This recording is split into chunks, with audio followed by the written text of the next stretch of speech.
encore beaucoup de ressources avec à son intérieur le numéro 11 Vistoria qui tente de venir devant Anodin avec Sylvain Doum qui déborde et ça va remettre plus loin Moonlight Club complètement à l'extérieur. Cette planche approche progressivement mais encore loin de la Gordon Road Marion qui est le meilleur à 200 mètres du but. Et qui repart maintenant, mais attention car il y a une flèche qui est lancée complètement à l'extérieur par Thierry Jarnet. C'est Moonlight Club qui passe de la dernière à la première place en quelques mètres. Phénoménal, Moonlight Club qui va signer une 6e victoire de groupe 1. Moonlight Club en championne qui va s'imposer devant le.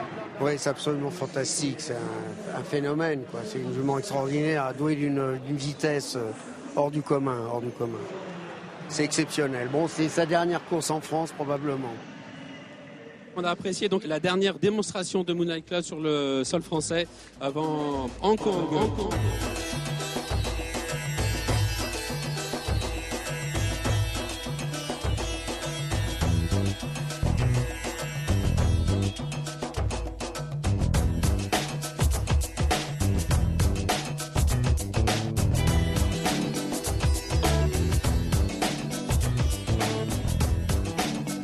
À 8 jours, elle gagne 2 groupes 1, c'est fantastique. Et puis, c'est pas des groupes 1 de petite facture. Hein. Quand vous gagnez le Jacques Le Marois, c'est quand même ce qu'il y a de mieux sur la distance. Donc, elle est fantastique. C'est une jument extraordinaire.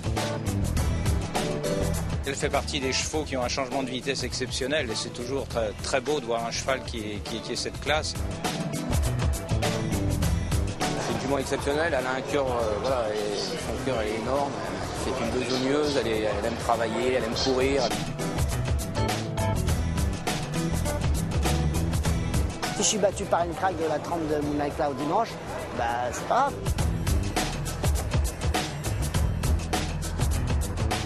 On sait que Moonlight Cloud est capable de le faire, et jusqu'à maintenant, c'est ce qu'elle a fait.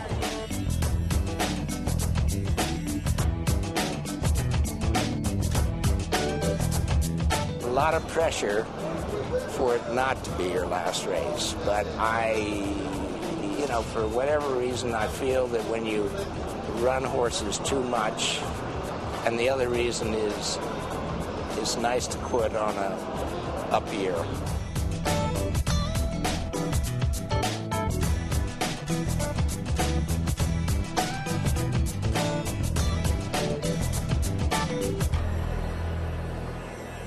L'objectif depuis Deauville, c'était de venir ici. En fait, j'en ai parlé à Georges Trouvé, je lui ai dit maintenant on a 2 choix, c'est la Breeders' Cup ou Hong Kong. Lui n'avait pas envie d'aller courir à la Breeders' Cup, ce qui est drôle pour un Américain, mais il avait gardé un mauvais souvenir de l'année dernière. Et il m'a dit non, la Breeders' Cup ça me plaît pas. Je dis il faut qu'on court à Hong Kong, puisqu'elle a peu couru, elle est bien. Donc la préparation, c'est pour ça que nous avons couru le prix de la Forêt. Et on a fait l'impasse sur le prix du Moulin.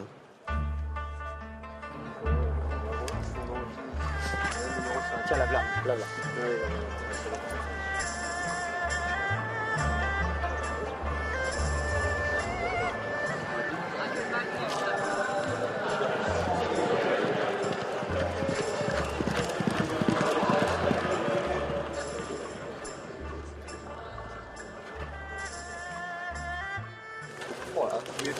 Ah ouais, c'est ce que je disais avec le patron, plus ça va.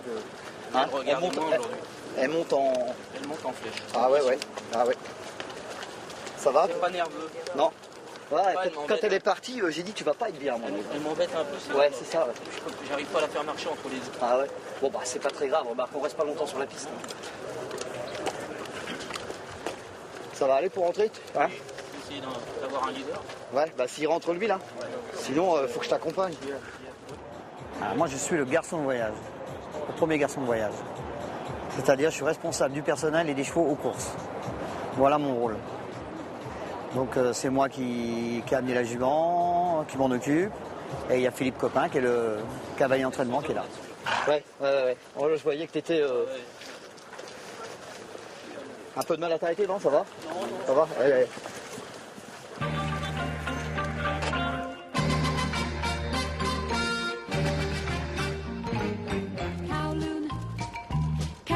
Hong Kong, we like Hong Kong, that's a place for you. Kowloon, Hong Kong, we like Hong Kong, that's a place for you. Walking down the street full of joy, come here, rickshaw boy, Take me down the street, chop, chop, chop. Hoppa, hoppa, how ding, dong. Kowloon, Kowloon, Hong Kong. We like Hong Kong.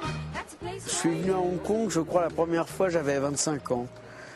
Il y a 40 ans de ça, plus de 40 ans. On organisait les courses de jockey à l'époque. On faisait un jockey tour avec les jockeys européens. Et on allait donc dans les pays comme du Sud. On allait à Hong Kong, Singapour et l'Afrique du Sud. Avec Lester Piggott, Pat Edry, enfin tous les jockeys de tête de l'époque. Et donc Châtine n'existait pas, bien sûr. Il n'y avait qu'Happy Valley, qui était aussi pas le Happy Valley d'aujourd'hui. Hein. C'était un peu plus, comment dirais-je, campagnard. Le confort était moindre, beaucoup plus rustique.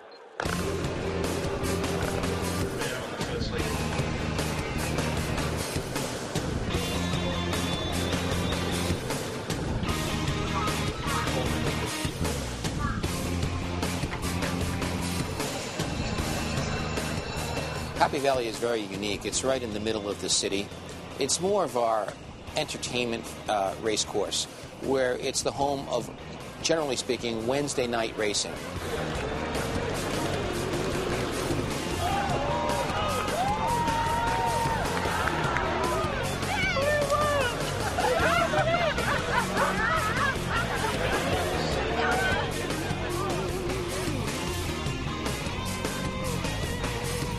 And on Wednesday nights in Hong Kong, the one thing that really stands out as the thing to do is to go to Happy Valley and really enjoy horse racing. It's really a terrific facility.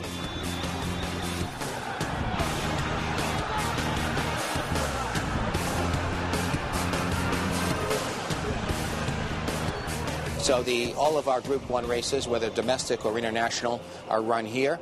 And Sha Tin can be home to, on a big day, such as Chinese New Year last year, 118,000 race fans in attendance, whereas Happy Valley, a big crowd or near capacity crowd, would be about 22,000 people. Well, the Hong Kong Jockey Club is the not-for-profit business model that operates the races in Hong Kong. We're the operator and the regulator, and there are 83 race days in Hong Kong.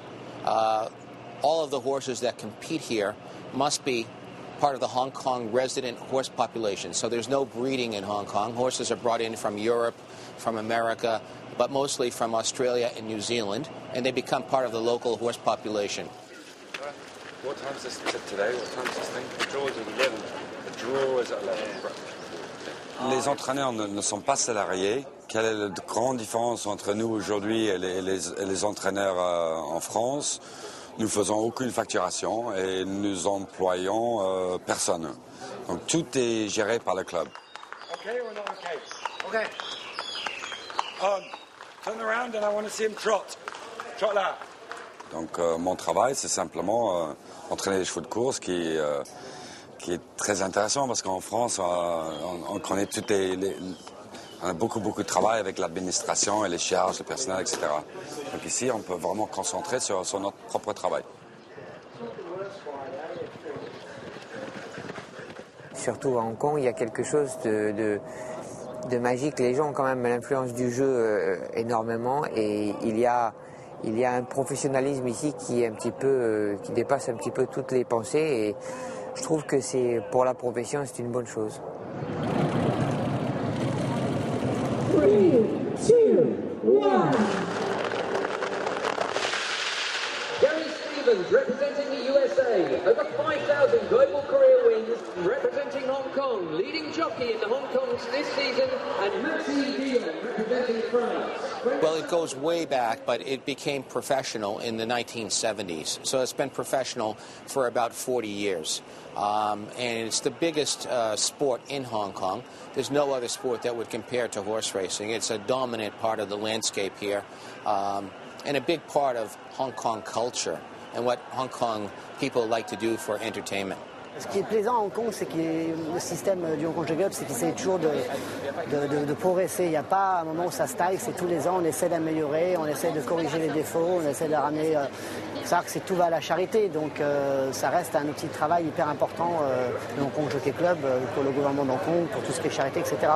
So if you think of the Hong Kong Jockey Club, one, it's the biggest single taxpayer in Hong Kong. we would contribute to the government over 2 billion euro every year in betting duty. So in terms of taxes paid, it's a substantial amount of money from our operation. But in addition to that is the charity that we contribute. So more than the taxes, we contribute to hospitals, certainly to education, to arts, and to, again, a lot of the buildings that you see. Hong Kong Stadium, Victoria Park, Ocean Park, all built by the Hong Kong Jockey Club. So I think that people in Hong Kong would be a very different place without the Jockey Club. Not just the tax contribution, but the charity contribution, which makes the Hong Kong Jockey Club such a great part of making Hong Kong the place that it is today.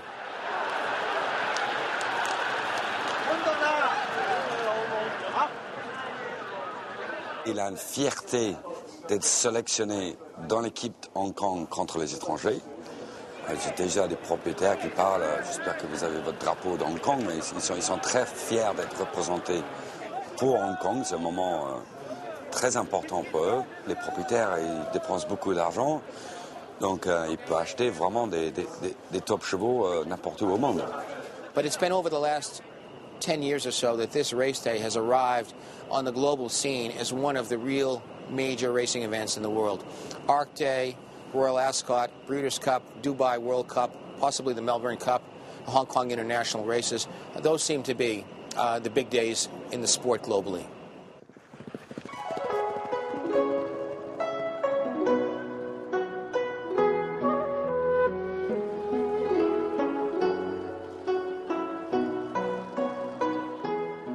Je la trouve très bien, elle est concentrée, elle est prête à la bagarre, mais elle sait se relaxer, elle a beaucoup appris, c'est une jument qui est très intelligente.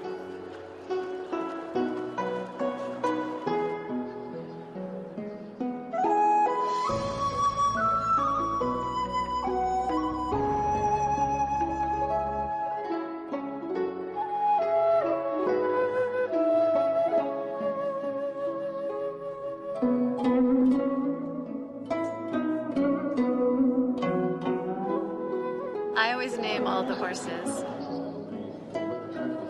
I'm in Montana for Christmas, so it's very quiet, and I have a lot of poetry books.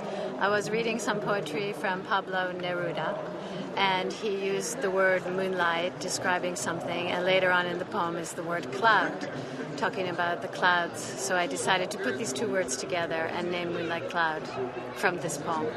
It's a very good name, and it happens that she's a very good horse. She is the horse of a lifetime and also a beautiful horse. The most beautiful temperament of any racehorse we have. Before the race, you can go in the stall and hug her and kiss her, and she is the most affectionate animal. And then she walks out on the racetrack, puts her ears back, and goes by everybody. So it's an extraordinary animal.